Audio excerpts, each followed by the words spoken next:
Hi, everyone. Welcome to Parenting in the Trenches.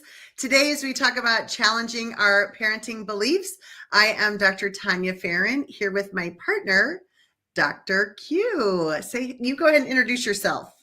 Hi, good afternoon, everyone. It's Dr. Misbah Qureshi here, coming live from Towson, Maryland. And I have to tell you, the weather was feeling beautiful today. I had a sweater on, I had my scarf on, and then when I came outside, I'm like, oh my God, ta-da! I got in the car and I was so happy to see the warmer weather, to feel the warmer weather. Because, oh man, this cold. I know. It was beautiful today here in Missouri. So it was absolutely beautiful here in Missouri. And I loved it. I actually sat and had my lunch on my back patio. It was that beautiful Wow, out. The sun nice. felt amazing. Just amazing. Yeah. So tell everybody a little bit about what you do. Yeah, absolutely. So, as you guys know, some of you who have been following the I Choose Us series, Dr. Tanya and I started our Parenting in the Trenches earlier this year. So, this is our second live episode. And as she mentioned, we are going to be talking about challenging our parenting beliefs today. And why? Because it matters. Because it's a struggle out there. Okay. Absolutely. And both of us obviously are in the professional work of healing communities on two different systems level, but they're all both integrated together. So I myself am on the clinical mental health side of doing work with individual families, couples, parents, children, adults, you name it. And at Umid Center, we provide therapeutic services, healing services for those that walk into this door, and we do it as a community. So when Dr. Tanya and I connected, I was like, oh my God, you're an educator and you actually like working with parents. Me too. So I do the clinical work here in Towson, Maryland. I have Umid Center for Healing Relationships that has been open for about 2 years physically, but I am a practicing marriage and family therapist for the past 20 years. That is my niche. That is what I love doing. If I had to pick and choose, it would be family therapy and couples therapy all the way. I like the more the merrier in the room. I like putting pieces to the puzzle together. And from a therapeutic therapist standpoint, I would love to have a lot more pieces of the puzzle in my room versus just one big piece, right? So my team often shies away from family and couples therapy, and I just dive in. So we came up with Parenting in the Trenches together because we saw the value in our collaboration. And for those of you out there who are parents, who've been doing the parenting for a while, who are thinking about becoming parents, right? We discussed parenting is a lifetime journey as our first topic, and here we are for a second series. So I think that's enough of an introduction, Dr. Tanya. It's a pretty good introduction. I love that. I will tell you a little bit about me. I am in education for 30 something years, as Dr. Misbah has said. And absolutely my favorite part of that whole day is working with families and working with parents and kids and helping them overcome some of the challenges that they may have with traditional education or their education, in general. I've been an administrator from elementary all the way through high school. So I've worked with every age range of children as well as every dynamic of family I think that there is possible to have. And so I still love all of that. And I've loved partnering with Dr. Q because it's fun and we have fun together. We get into here and we start talking and then we plan this session and then we go, oh, okay, that's a lot. Let's save that for another time, or we get too excited about it. And so, we're both passionate about the same things and just in different areas and different realms. And I think that is what makes this so much fun. And we've got about an hour with you. Last time we kind of ran out of some time. So we want to let you know, those of you in the audience, please feel free to share out some information or questions or your thoughts as we're going through. We would love to have your interaction. But as she had said, we had our first session last month, January 28th, I believe it was. You can go to Creative Living Ideas YouTube channel and you can see it there, and would love for you to go back and watch it. So the topic was parenting is a lifetime commitment. And so that was the very first one that we did together. So excited to get into this topic. So let's talk about parenting beliefs. Yeah. So as I was listening to you, Dr. Tanya, one of the questions that I had come up was, you've talked about your journey, right, as an educator. You've talked about your book a little bit, which I think we want to talk a little bit more about because it's an amazing resource out there, right? Yes. Yet I was curious how you got into the field because, I have a backstory, and my backstory is pretty simple. I became a family therapist because I couldn't figure out why my family did what they did. Okay. Okay. I was a curious child. Things did not make sense to me. And I'm like, I'm going to find out. There has to be an answer to why these people moved the way that they moved. And as I'm thinking about today's topic, I'm also like, yo, some of those parenting beliefs, my parents were clueless. Yes. Because we were also shifting culturally. So they were raised in a Pakistani household with Pakistani cultural parenting beliefs. Yes. They had to transition into the States. It's a whole different, it's like another planet for them. Sure. Right? So imagine when you are born in a certain geographical location and you're trying to figure out the day in and day out of generational differences and what you want to take with you, what you don't. And then on top of that, you have another layer of another culture that you know nothing about. Right. But you're also running away from that culture. Sure. Yeah. Right. So my parents, I ain't gonna lie, left me confused a lot of times. I'm like, this ain't working, Mom and Dad, but you know what? You keep on believing that it's working. It's going to work. Exactly. I know. That's funny. So go ahead. What I was thinking is like, I know why I got into family therapy. How'd you end up being an educator? It's funny. My husband and I were just talking about that the other day. And really, when I was going to school, I mean, I'm not that old, but when I was going to school, there were not a lot of paths for women. There really weren't. You could go into nursing, you could go into education, some people got psychology degrees, but mostly you were a teacher or you were in the healthcare field, and that was pretty much it. But I did always love being a teacher and playing school when I was a kid. I loved that. I would, didn't have a chalkboard or dry erase board. I would put paper up on my closet door and I would write on it and tear it all down and put it all back up. And, I loved that piece of it. My mom was in education.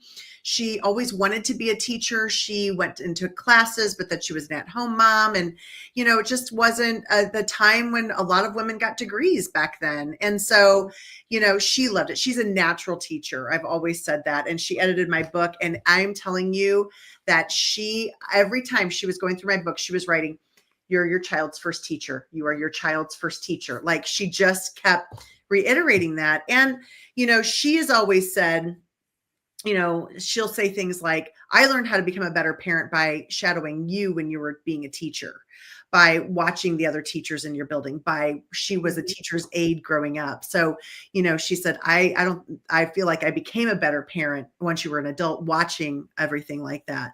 So there is a lot to parenting beliefs with that. But I sort of, I didn't go to school traditionally. I went to school, hated it. I absolutely hated college, quit, got married.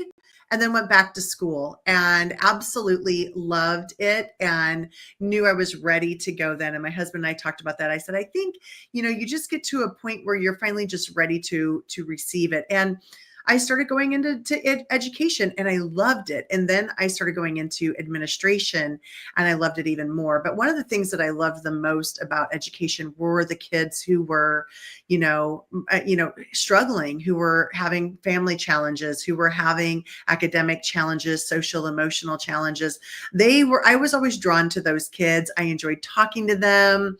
I enjoyed getting to know them. If I saw a kid in the office in second grade, I knew they were going to be in my room in fifth grade. And I was fine with that because by second grade, I was already building a relationship with them and we were going to have an easy transition into my classroom and we were going to have an amazing year. And I absolutely loved that piece. And so then I transitioned to principal because I was hoping to help more families.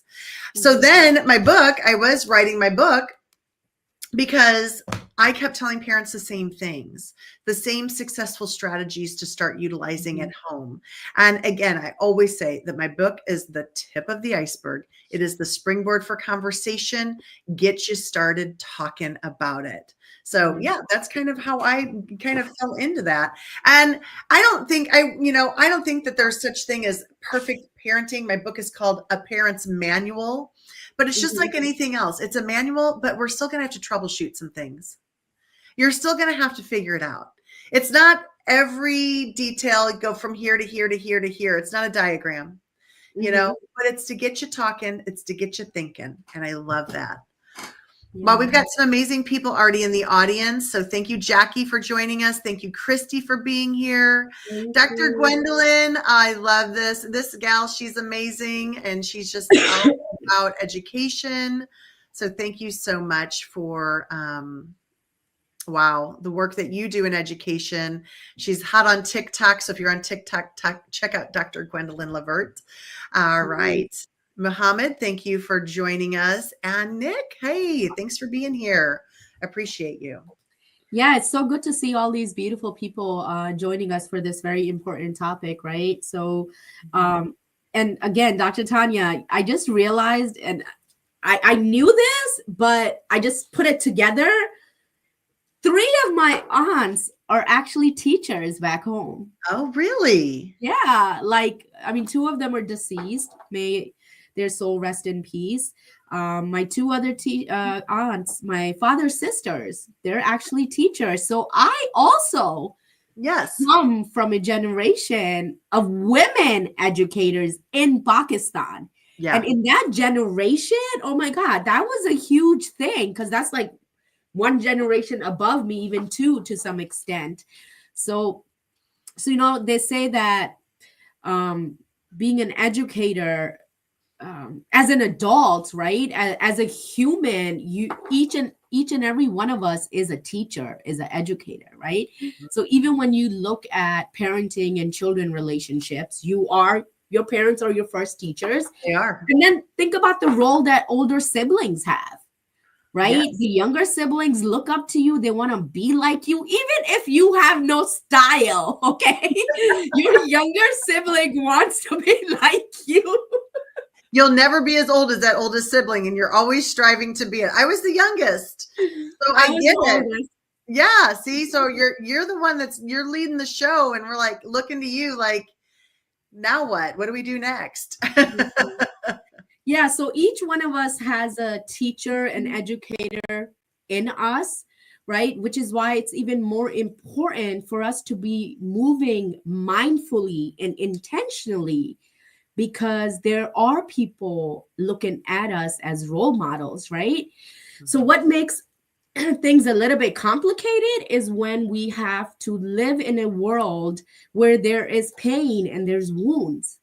And when you have pain and wounds and trauma, it's hard to show up in all the healthy ways that we need, right? And that's where parenting in the trenches comes in, right?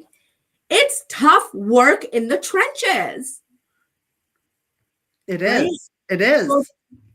So as we transition into talking about challenging our parenting beliefs, one of the reasons that we thought this topic was very important is because I know, at least in my clinical work, I'm constantly pushing through or pushing past some of the maladaptive parenting beliefs that people hang on to that impacts their parenting. So let's talk a little bit about that. Like, what are we talking about when we're talking about parenting beliefs? What is a belief to you? So everybody that's joined, please feel free to put your thoughts out there around beliefs. How are beliefs formed? Where do they come from? What is a parenting belief that you have or have heard of that you think works or doesn't work? So let's get some interactions and some engagement here in the room. Absolutely.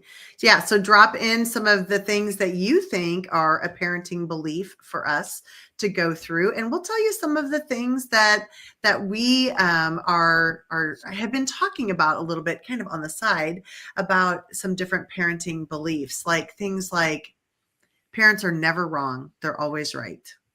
Mm-hmm. That's a pretty common parenting belief, right? I'm always right. And some of it can be some stubbornness too. We were talking about this yesterday, and there's and I like that when we were discussing yesterday when we were prepping for this is that belief versus generation. So oftentimes, like we were saying, our parents learned their parenting beliefs from their parents, from where they're raised. Your parents were raised in Pakistan. You were partially raised in Pakistan, brought over here. My parents were raised in a 1940, 50 parenting belief. And then here I'm being raised in the 80s, with 1950 parenting beliefs, right? So there's these beliefs that happen as our parents are growing. And a lot of times, and I talk about this often with my book, finding new ways to learn about parenting, joining parenting communities like what we are giving you right now and having you be a part of, are ways for you to open your minds and to learn some new things. I can tell you that, I felt like I had so much experience in parenting from the years of education and the number of families, the hundreds of thousands of parents that I've worked with. Mm-hmm. But until I got on these platforms and I met people who were raised in a Jewish community in Israel, someone like you raised in Pakistan with Pakistani parents, their cultures of raising were very different. And so my whole world opened up even bigger than I thought that it could. And I love that. Well, we've got some good ones in here. Oh my gosh. So here we go. Thank you, Nick, for commenting on what your definition of parenting beliefs. It's partly our experiences of how we were raised. Mm-hmm. Absolutely. We only know that, right? We were raised in this household. We're kind of sheltered in this household. We think that's the only thing. And then we get out into the world and our ideas expand. We go to college. We learn about other people, other families. We have other friends. Then we go into the workplace, and then we become parents ourselves. Mm-hmm. Here's a parenting belief: do as I say, not as I do. Like that. Children should not be heard, does not work. Mm-hmm. Yeah, that ties into, you don't have a voice. Like, it's adults are talking. Yes. Right? Do not disturb, like do not intervene. It's a conversation between adults. And not heard. Should be seen and not heard. Correct. Yep. Yes. Yep. Dr. Gwendolyn, I'm going to go ahead and put yours up here. It's pretty big. I'm going to leave it up for a second for people to read.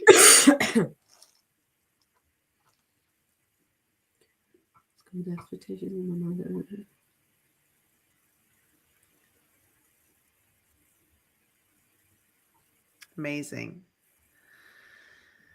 Yeah. Well, this, thank you for sharing your story, Dr. Gwendolyn. And what I want to highlight right there is what you're really speaking to is the struggle, right? The struggle is real. Mm-hmm. And we're talking about value of education, right? One of the things that Dr. Tanya and I were talking about like yesterday was the difference between beliefs and values.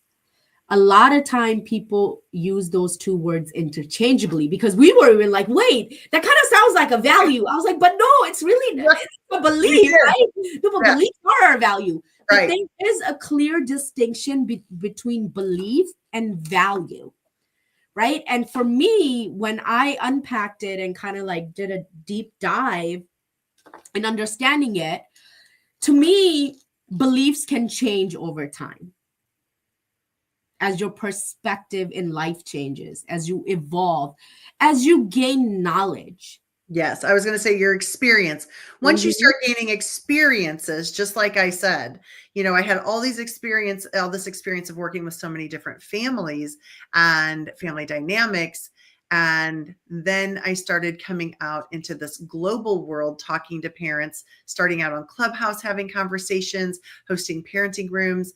And really, the model is different in a lot of places. And there's a lot of beliefs in a lot of places that, also don't kind of mesh with that belief and the new generation.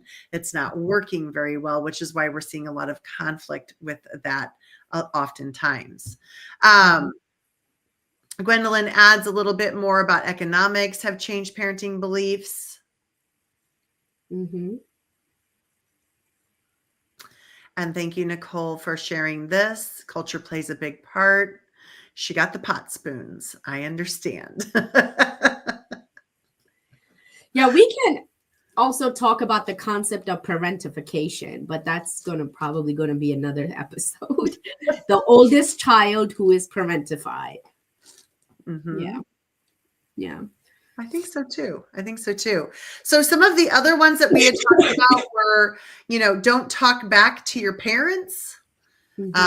Parents know best because I said so, kind of that thing. Parent knows the best. You have to do this because I said so. I am always right. I'm the parent. I'm always right. And that's how my parents did it, and it worked. So those are some of the beliefs that we talked about. And so what do you think, Dr. Q, why do you think some of these beliefs can't hold up in this generation anymore? Let me open the can of worms. I'm getting my chair ready. Well, there's a lot of different things. Yet I think one of the biggest things that I've seen is finding your voice. I think the next generation, right, of kids are recognizing early on that they have a voice, they have a say, right? So when their parents come back and tell them to do something a certain way, or they're feeling a certain way, or, they have an opinion on how something should go, you're not getting that response that you once used to get, which is, okay, well, my mom and dad said no, so it's a no. Instead, they're asking, well, can you tell us why? And these are like logical questions. They're not even trying to be smart. They're trying to find the rationale behind it. And usually in those situations, what happens, right? The parents don't have a logic reason to say no. So they're like, well, because I said so. Right. And I remember getting that a lot growing up, like, especially when there was gender inequality between my brothers and myself, like in terms of things, right? In terms of getting the first cell phone, in terms of getting the first car, or getting your life, like those things that mattered, right? I never got a correct answer. I never got a logical answer on why I couldn't do something other than, well, you're a Muslim girl, you need to stay at home. And it didn't make sense to me, which is why, I did what I did, and I became a family therapist to be an advocate, right? But it never made sense to me because I didn't know where it was coming from. So part of what you're seeing is that children are recognizing, and of course there's parents out there that are teaching them to advocate for themselves, to have a voice, right? So I think that's one piece. I think the second piece is social media. Social media is exposing our children to a lot of things, both good and bad. But when they are seeing wrong things happening, they're able to call you out on it. right? Yeah, I do think so. So I want to say a couple of things. I think that a lot of these topics didn't work back in 1950, 1920 anyway. I Mhm, don't think that they were effective. I think they mhm, just weren't challenged. And I don't think that they were effective parenting strategies either, or beliefs. And so I still don't think that they were appropriate back then. But I do think that because, like you were saying, you know, we're more global now. Our kids are more global than they used to be.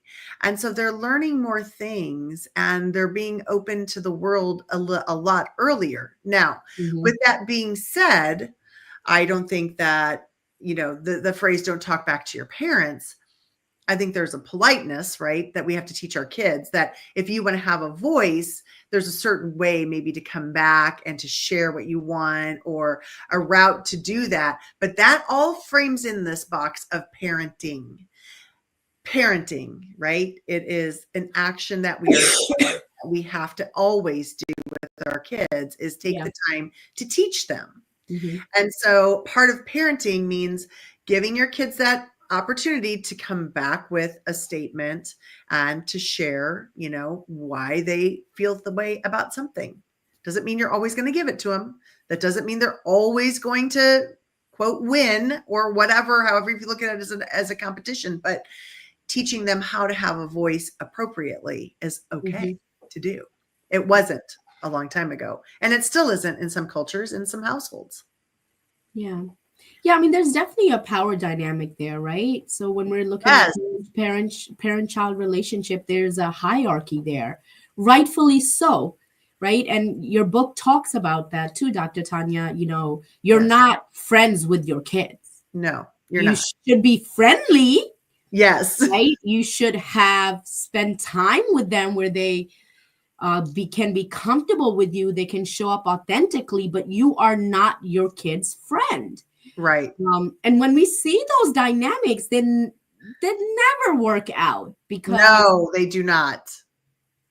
parents find themselves in situations where their kids are triangulating, where their kids are manipulating, where they come back and they say, Dr. Q, you know what?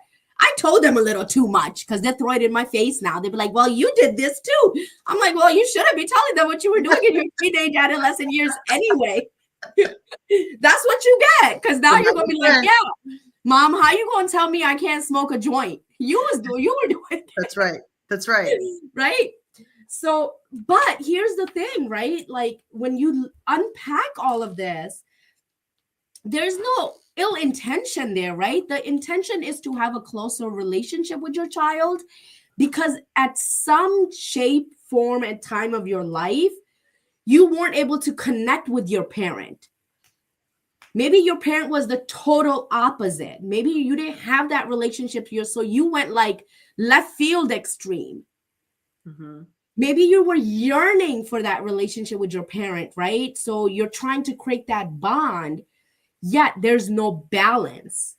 Mm-hmm. But that stems off the parenting that your parents did that you did not want to do.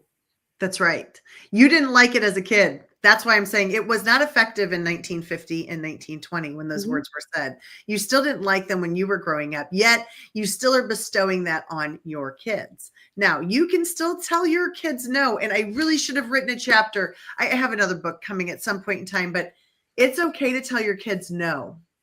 It's actually very healthy to tell your kids no. It is. And it is healthy because guess what? How many jobs have you tried to get and somebody said, nope, you don't get that job. You want it, your credit score is not good. Nope, you don't get the car. You can't buy the house. You get told no all over the place. And so, we're not saying that, you let the kids run and do everything, but communication is the piece about parenting that is definitely just a huge changer in your parenting role. And Dr. Q and I were talking about this yesterday in my book. There's a couple of chapters where I really talk about communication with your kids. And it's chapter 3, building connections. because we talk about how to connect with our kids in this chapter. The book is set up in early years, middle years, high school years, or I'm sorry, early elementary and adolescent. And, every chapter has those three components in it. So it touches on all of them. And building that connection with your child starts very early. And that starts with having good conversations and learning how to talk to your kids and learning how to listen to your kids. And I really give parents a lot of explanation of, you are the parent, you're guiding this child on their life. You're teaching them how to live their life. And so having the conversation and helping them to understand your whys for saying no for things, your reasons behind it. It takes extra time. It is a lot easier to say, because I said so, Mispa. Now sit back down and eat your peas, right? I did it. I went and made some chicken.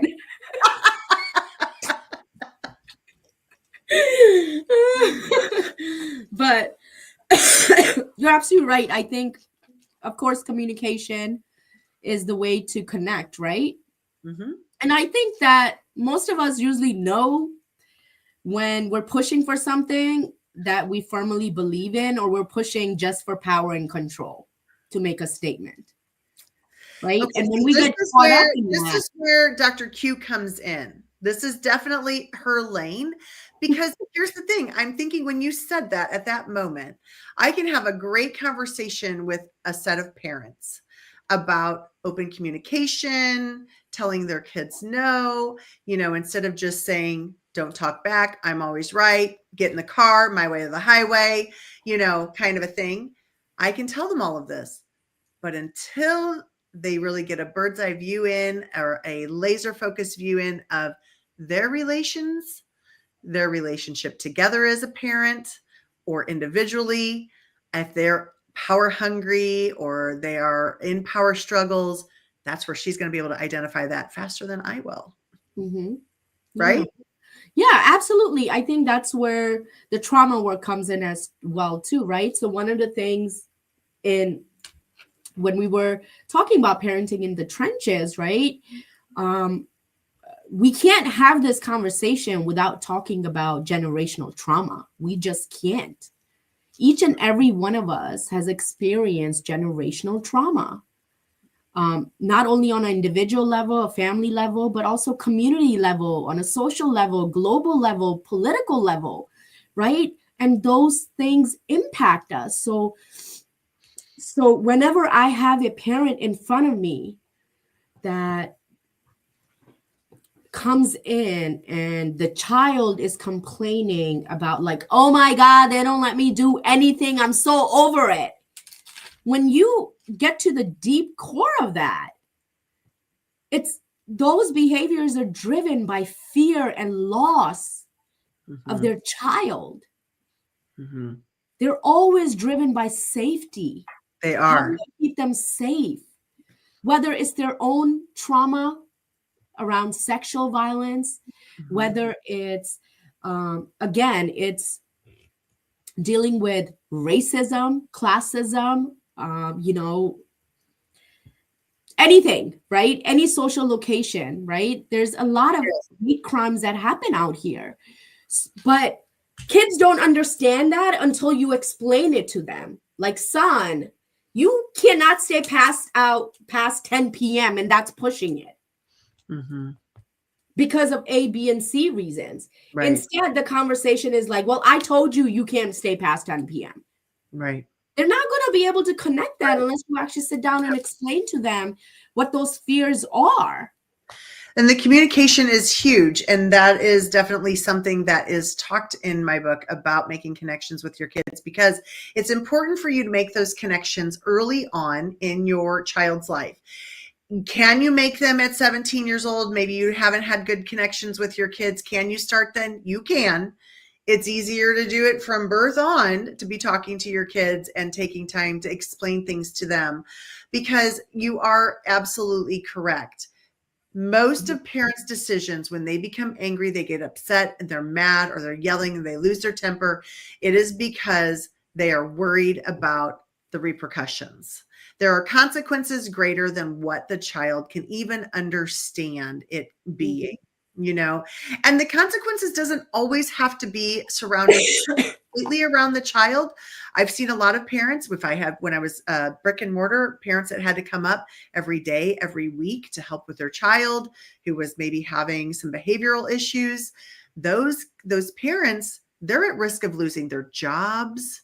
They're probably having problems in the marriage with the fact that there could be, two different views or beliefs in parenting together. And so, there's a lot of stress that's going on even behind the scene of just that one scenario that could be happening for the family that the child doesn't really understand. And they may not be able to conceptualize it anyway at 5 years old, that daddy could lose his job by having to come up here all the time. But, but kind of giving an understanding and talking through some of those things as much as you can with a young child without bestowing your own problems on your child. There's a fine line. This communication is, you don't want to dump too much. You don't want to give kids too much pressure because, they still need to be kids, but they have to understand that some of the things that they're doing are impacting them in a greater way, as well as other people around them also. So it's really important. And I go back into my book. In the very back of my book, there are discussion questions. And I love this one. I talked about it last month. The very first question: why did you decide to become a parent? What do you love most about being a parent? These are some of the questions. Your favorite story. What resources did you use to prepare yourself to become a parent? So what is your recommendation for a new parent? Like, really thinking about these things in our parenting journey is so critically important to be able to do so that we can help raise our children better, so that they have more opportunity. And we're not saying these beliefs like, well, that's how I was raised, that's how you're going to be raised. Yeah. Yeah, no, I agree with you. I think that their point of connection, right? Communication. I think it's easier said than done in many ways because it's a skill, right? So, you divided your book up in sections, developmental stages, we can call them, right? Like, so every developmental stage requires a different skill set of parenting. Right. Right. And that skill set, again, is learned and you're taught, and it's real life experience as you get older, right? Your child grows, you figure out, okay, this is an effective way of communicating, right? Yet, not everybody has that skill set. Right. Right. So how do you learn that? Well, first and foremost, you go to therapy. Okay, right? let's go backwards for just a second before we even go to how do you change your skill set. How do you identify that maybe your parenting beliefs aren't working? How do you identify it? Well, I think even before that, I think the conversation needs to start with the couple that decides they are going to have children. And what does that look like? So, there's exercises that you can do, activities that you can do, like, especially if you're in any form of premarital counseling, right? You ask yourself, like, hey, what are my parenting beliefs, right?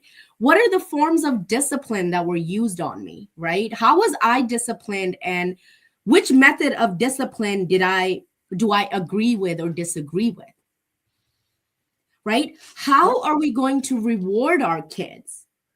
What does the reward system look like, right? Who's going to attend what? What are the expectations of attendance? What social events, academic events? Absolutely. I agree. But what if you didn't have that discussion? And now which most people don't. Which most people don't. Most people don't do that. If you're out there listening, have a discussion. Think about these things, because this little human that comes into your life is a life changer, and it's for the better, but it is a life changer. And so you have to be ready and aware for that and be prepared as much as you can. Life is going to throw you things that you're not always prepared for, but that communication piece, that being open, I think those are important things. But yeah, so a lot of times you're going to come into this and you don't even know those answers to the questions. I think it's great what she was saying about before you have kids, have that. But if you didn't, take a minute, get the book and go through the chapters. I always tell parents that the chapters of the book, the questions in the back are timeless, because as your child grows, you're going to go back and re-answer those differently, because your child is going to grow and evolve and is going to need different things from you.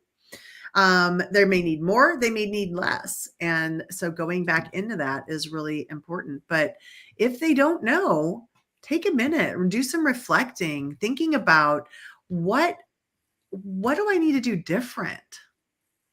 What's not working? How about that? That's a great question. I use that a lot. What's not working right now in my life? And thinking about that really. And sometimes it's hard because the thing that you're saying isn't working is not always the thing that you want to admit is not working. Right? Because that takes courage and it takes curiosity. Yes. Right? We've been doing it like this for generations, but it's not working. Right? It takes a form, it takes confidence to be able to say, we're going to stop right here. Yes. We're not going to continue to do this. Right. It doesn't serve us anymore. No. It's tough to do. It's very tough to do. I'm going to write a couple things. Will you talk to them a little bit? I'm going to write these few questions down that we wanted people to think about. And then they can do that. And can you talk a little bit about substance versus trends? Absolutely. My favorite topic that I cover with my teenage and adolescent kids and parents.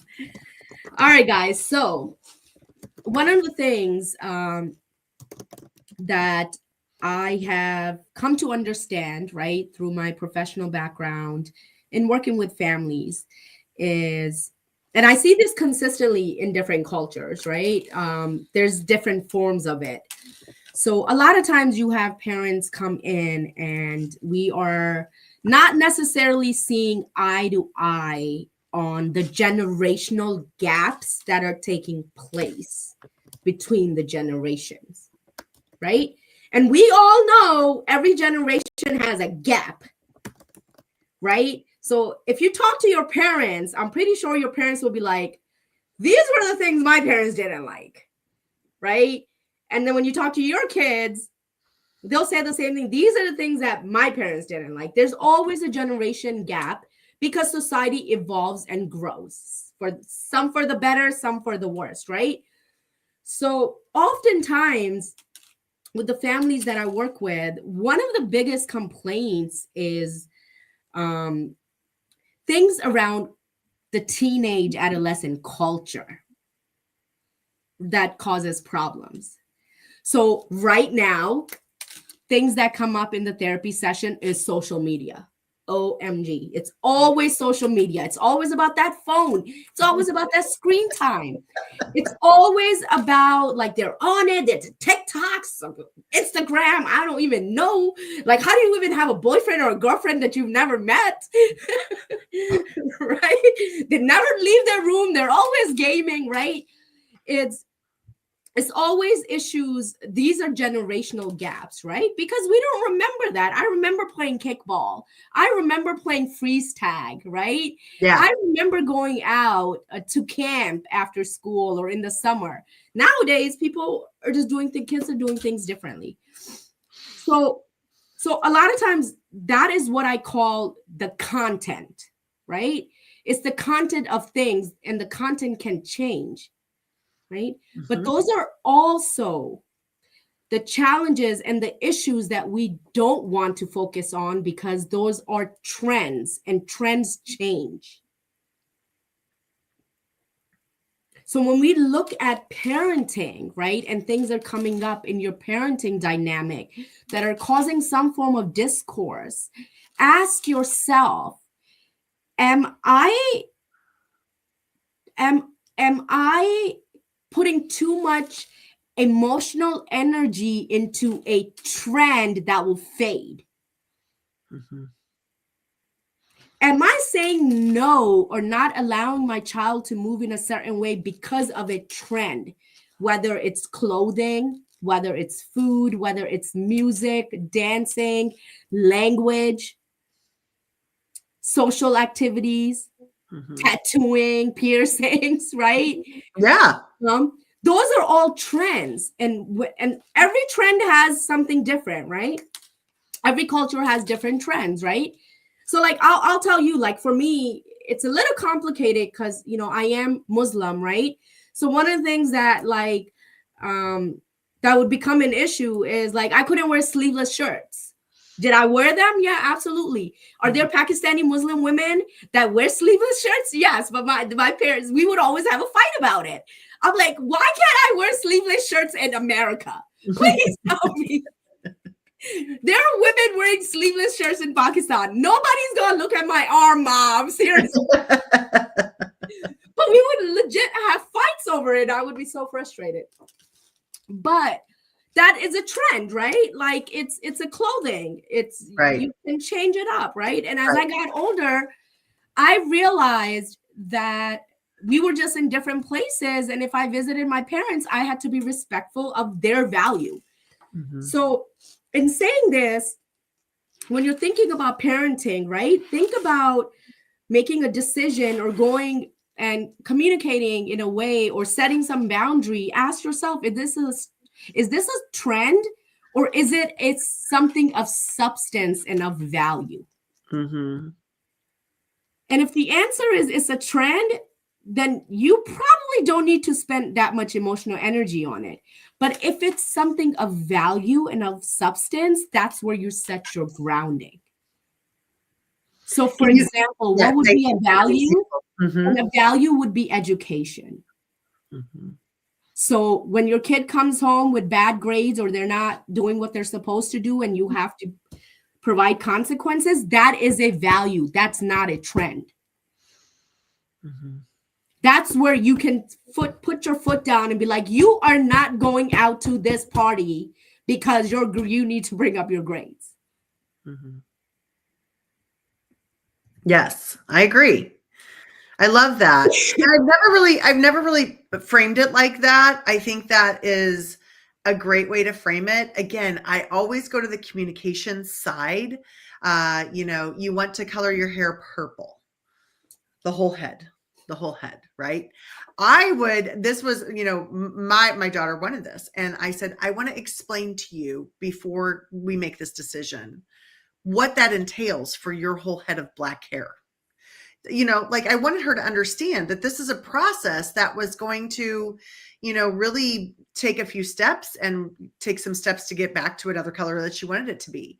And, once I really kind of explained my reasoning behind it and, why I asked her to wait a little bit longer to think about it, we tried some other kind of not permanent dyes. She didn't end up loving it, which I kind of knew she wasn't going to end up loving it, but we talked about it. You know what I mean? We talked through it. It wasn't a no, this isn't how we do it. I can't allow this. It was, let's talk about it. I remember when my daughters wanted to get get a piercing, and I was against it. And I really very much felt like I didn't want them to have this on their body at 15 years old. I was very worried about them making a decision of something so young. And so my kids decided to write me a letter. They went and did research.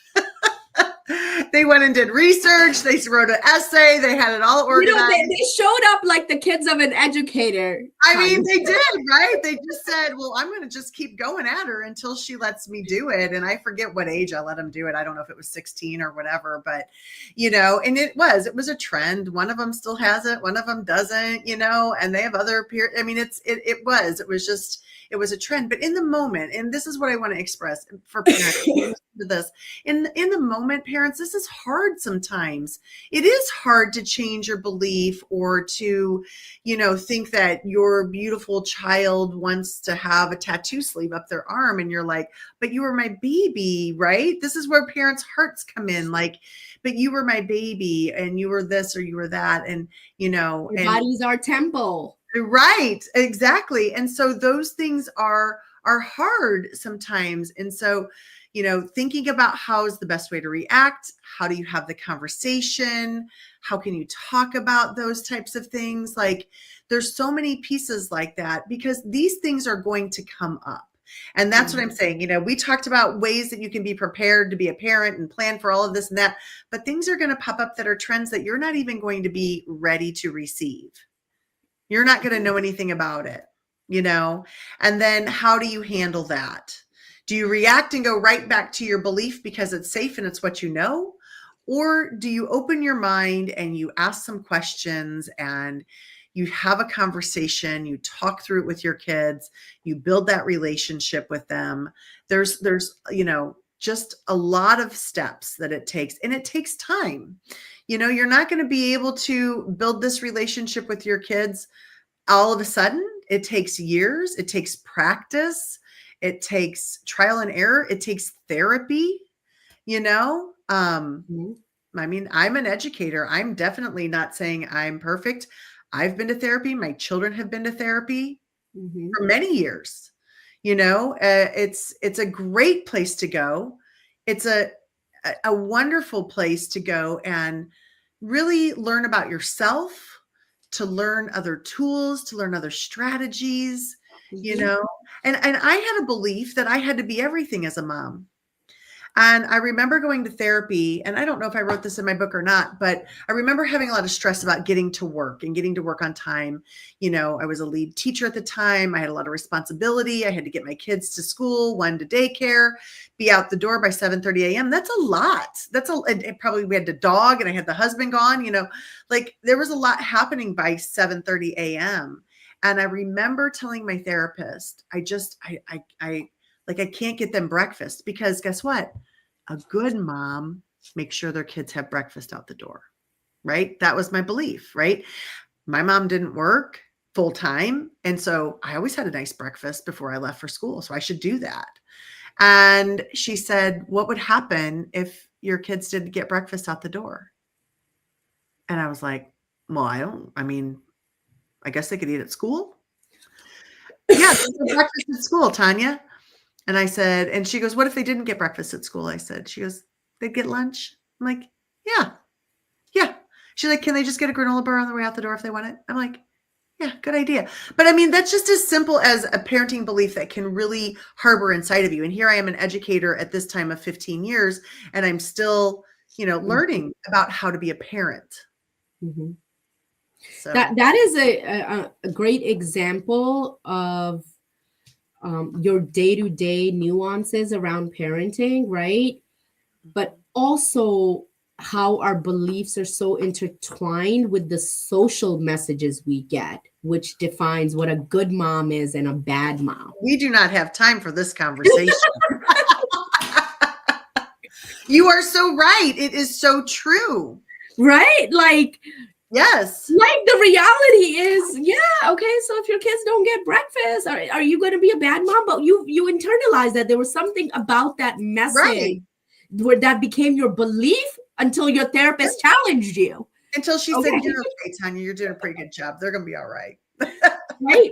But it goes back to what we talked about last month, which was one of the myths, right? Mm-hmm. We talked about working moms, right? Or working parents. You're a better parent if you stay at home. Right. No, you're not.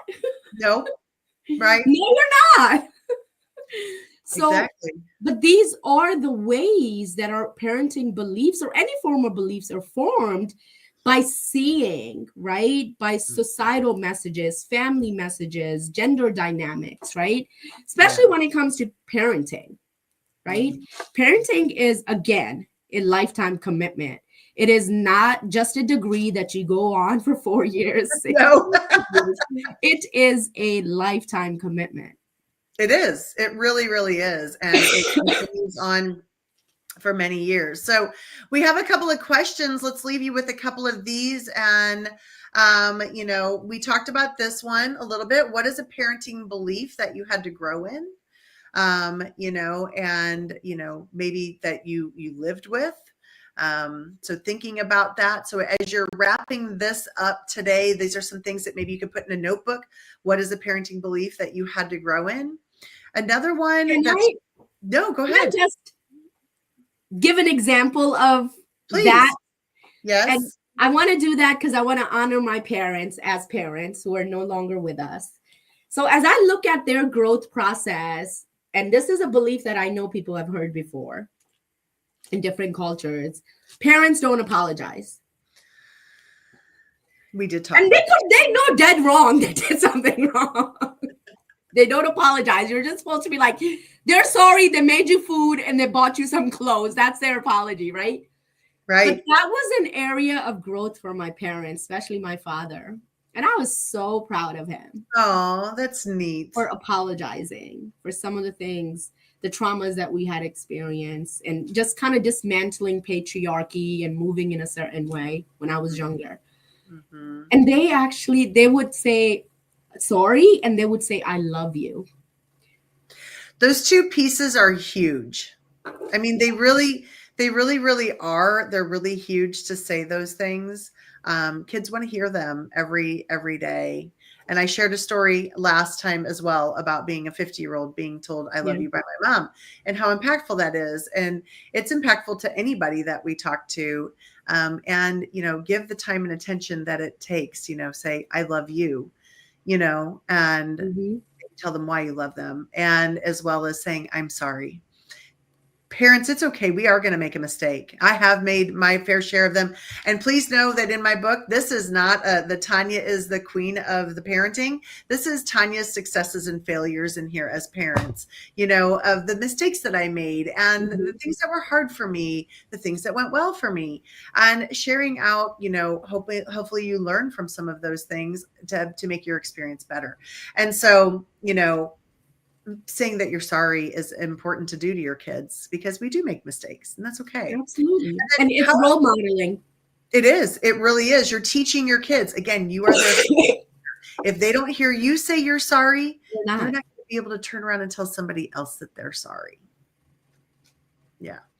And how have your beliefs changed your parenting? So, and this could be evolving. Maybe you've evolved a little bit as a parent already. But how have your beliefs changed your parenting? I think it's important. But I love this one the most. The one I wanted to spend the most time for you reflecting on is what are some ways you can grow and change your parenting style? And so I hope you come back and attend more of these sessions with myself and Dr. Qureshi because, we are bringing topics to light every month. We're here on the last Tuesday of every month. And we'll be talking about different parenting strategies, skills, styles, child development, those types of things that are going to help you with your parenting style. And, it might be refreshing to your kids. Yeah, absolutely. I think. Or surprising. Depending on what your style is, it could be surprising. Yeah, no, absolutely. And I think that one of the other piece that I want people to kind of take away from and think about is often I see that with parenting, right, we develop certain patterns where we don't even notice that we're doing it. So, for example, saying no to something because your child is always asking for something, right? So you immediately are like, nope, right? Because they're always asking. And I think it's really important to reflect on that because you really have to ask yourself, why am I saying no? What is the reason here, right? Because that in itself can help eliminate some of the disconnection, right? And that also requires, like you said earlier, it's communication and an understanding that my parents' time is valuable. And these are the things that they're willing to do for me in these constraints. And you as a parent have to realize you can't avail yourself to your children all the time either. Right. because they take advantage of it, which is why you find yourself in a situation saying no, because now they think you're their chauffeur Exactly. and you have no life, right? That's right. That's right. So this is where the open communication comes in, but also age appropriate behaviors and social activities. Okay. You are allowed to go out and spend time with your friends twice a week, one weekend night and one weekday. Which ones do you want it to be? Yeah. You can't just pop out of nowhere. Hey, mom, can you take me somewhere? Hey, dad, can you drop me off? No, it's not going to work, right? Yeah. So it all goes back to discipline. It goes back to setting boundaries, reaffirming, right? So that you're not caught up in this pattern of like chaos, let's just say, or conflict, because that can be draining in itself. Yeah. So And yes, and you're making me think of the timing too. Oftentimes kids approach us at the most inopportune time, right? And so we're quick to say no. So think about that too, instead of just no, maybe I'm walking in the door. Maybe I need 5 minutes. Maybe I'm in the middle of making dinner. Like, let's find a way that we can talk about this later. I can't give you that time and attention now. So just really opening up your mind, opening up your heart to your parenting. I'm going to go ahead and show this real quick. I think I am. I don't know what I'm doing here. So, see, I knew that was going to go over our head. So this is the copy of the book, Raising the Well-Adjusted Child, A Parent's Manual. If you go to Amazon and just search for Dr. Tanya Farron, all my books come up there, and you can take a look at it there and grab your copy of it and get started working on the back, and then join us next month. We are going to do you remember the topic for next month yet? We do have a topic for next month. And guys, if you have any topics, anything in particular that comes up that you find yourself talking about with your co-parenting friends, right? With your co-parenting friends. Shoot us a message, either Dr. Tanya or myself on LinkedIn. We'll definitely put it on the agenda. Yeah. We love hearing from you. We love participation. We do. I think we're talking about finding your village. Finding your village. That'll be fun. Yep. That will be so fun. With that, guys, it's a wrap for us. I do want to say, two last things. Again, thank you so much for supporting us. And, it just gives me a lot of excitement. And I'm hoping we will have a book out from these topics as well. And with that, please, please, please take care of yourself out there. I got really sick last week. COVID's going around, the flu, A, B, RSV. Take care of yourself, wear your masks. And the month of Ramadan is coming very, very quickly around the corner. So to all my Muslim friends out there, let's celebrate this month. Let's pray for each other, and let's hope that we have a brighter future ahead of us. Sounds good. Thank you, everybody, for watching. This has been a pleasure. Dr. Qureshi, thanks for joining me today. We'll be together the end of the month in March talking about building your parenting village. So everyone, have a great rest of your evening. Take care. Bye now. Take care. Bye-bye.